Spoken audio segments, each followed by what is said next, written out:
మిత్రులారా, జూలై 18న మొదలు పెడితే ఇవాళ 15 ఆగస్టు, సరిగ్గా 27 రోజుల్లో 18,000 కోట్ల రూపాయలు రైతుల ఖాతాలోకి బదిలీ చేసిన ప్రభుత్వం పార్టీ ఏదైనా ఉందంటే ఈ దేశంలో అది కాంగ్రెస్ పార్టీ, తెలంగాణ ప్రభుత్వం అని నేను చెప్పదలుచుకున్నా.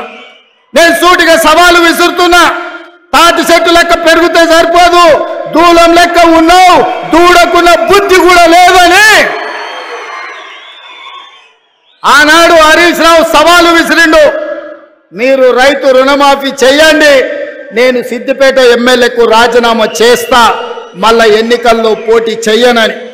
ఇవాళ ఈ వైరాగడ్డ మీద నుంచి ఖమ్మం ప్రజల సమక్షంలో హరీష్ రావు, నీకు సీము నెత్తురుంటే, సిగ్గు లజ్జ ఉంటే రాజీనామా చెయ్యి. నువ్వు కూడా నీ మామలకనే సిగ్గు లేను అని అయితే ఏట్ల దుంకి సావు అని చెప్పి నేను ఈ సందర్భంగా చెప్పదలుచుకున్నా. ఆయననే నేనన్నా, హరీష్ రావు సిద్ధంగా ఉండు, సిద్దిపేటకు పట్టిన శని పీడ చీడ విరుగడవుతుంది, 15 ఆగస్టు లోపల 2 లక్షల వరకు రుణమాఫీ చేసి తీరుతామని మాట ఇచ్చిన. ఇవాళ 15 ఆగస్టు నాడు మళ్ళీ అదే ఖమ్మం గడ్డ మీద నుంచి ఇవాళ సవాలు విసురుతున్న హరీష్ రావు, నీలో చీము నెత్తురుంటే నీకు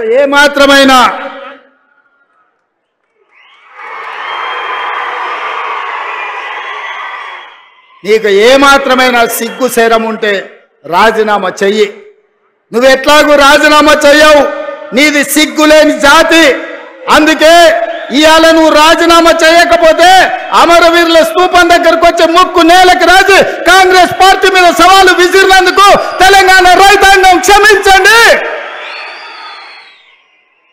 మాట తప్పని పార్టీ కాంగ్రెస్ పార్టీ రుణమాఫీ చేసింది. నేను విసిరిన సవాళ్లు వెనక్కి తీసుకుంటున్నానని తెలంగాణ రైతాంగానికి క్షమాపణ చెప్పు. ఇవాళ నేను ఒక్క మాట అడగదలుచుకున్నా, నేను గుర్తు చేయదలుచుకున్న ఈ ఖమ్మం ప్రజలకు.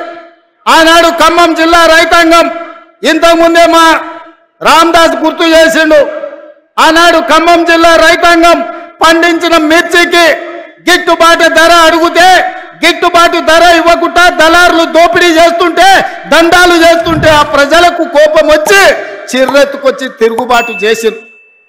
దళారులను శిక్షించి దళారులకు బేడీలేసి జైలుకు పంపించాల్సిన కేసీఆర్ ప్రభుత్వం ఆనాడు ఈ ఖమ్మం జిల్లా రైతాంగాన్ని అరెస్టు చేసి జైల్లో పెట్టి బేడీలేసి బజార్లో నడిపించింది.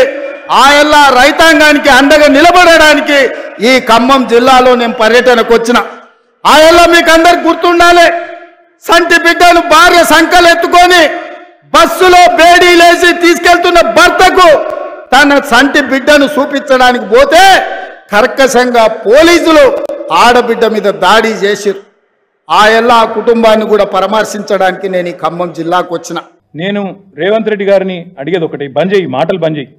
ఇలాగులో తొండలు ఇడిచి పెడతా, చెట్టుకు గట్టేస్తా, సంపేస్తా, నరికేస్తా, ఏట్లో దుంకు, ఇవన్నీ బని గోళీలు ఆడతా, గుడ్లతో గోళీలు ఆడతా.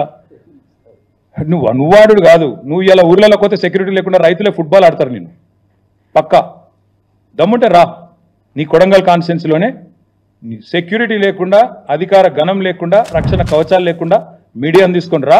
నిజంగా రుణమాఫీ అయిందా లేదా రైతులను అడుగు, వాళ్ళే చెప్తారు. ఇంకొక మాట కూడా నేను అంటా ఉన్నా, ఇంత దివాలా కోరు ముఖ్యమంత్రి, ఇంత దిగజారుడు రాజకీయం. నేను హరీష్ రావు గారు ఏమన్నాడండి? హరీష్ రావు గారు నిన్ను 15 ఆగస్టు లోపల రుణమాఫీ చెయ్యి, 6 గ్యారంటీలు అమలు చెయ్యి, 100 రోజుల్లో చేస్తా అన్నావు, చెయ్యి, చేస్తే నేను రాజీనామా చేస్తా అన్నాడు. ఇలా 2-3 చిల్లరగాలు పోస్టర్లు పెట్టింది హరీష్ రావు గారి మీద. అయిపోయింది రుణమాఫీ, నువ్వు అర్జెంటుగా రాజీనామా చెయ్యి. ఎక్కడైంది రుణమాఫీ? చెప్పి చూస్తా, ఏ ఊర్లోకి వచ్చి చెప్పిస్తారో చెప్పండి. కాంగ్రెస్ వాళ్ళు ఎవరు వస్తారో రండి. ఇంకా మళ్ళీ చర్చకు రాజీనామా చేయి, ఇంకా ఇష్టం వచ్చిన మాటలు. అధికారంలో ఉంటే పందైనా అందంగా కనబడుతుంది, ఇవే మాటలు ఒక ముఖ్యమంత్రి ఉప ముఖ్యమంత్రి మాట్లాడాల్సిన మాటలు. ఒక విజన్ లేదు, విధానం లేదు, డొల్ల మాటలు, కల్లిబొల్లి కబుర్లు, అహంకారంతో ఇవాళ ఇష్టం వచ్చినట్టు మాట్లాడితే ఏం జరుగుతుందండి? అమర్ రాజా బ్యాటరీస్ జయగల్లా గారు చెప్తున్నారు. నేను ముందే చెప్పాను, అసెంబ్లీలోనే చెప్పాను, ఒక ముఖ్యమంత్రి పిచ్చోడ్లాగా మాట్లాడితే నా రాష్ట్రం దివాలా తీసింది, అప్పుల పాలైపోయింది, పైకి మంచిగున్న లోపల ఎయిడ్స్ పేషెంట్ లెక్కున్నది, క్యాన్సర్ పేషెంట్ లెక్కున్నది అని ముఖ్యమంత్రి పిచ్చోడ్లాగా మాట్లాడితే డౌట్స్ వస్తాయి స్వామి ఇన్వెస్టర్స్లో. ఆయన అన్నాడు, జయగల్లా గారు ఏమన్నారు, I'm not doubting the intent, I'm not doubting the intent, but I doubt their ability to fund or deliver on the incentives promised.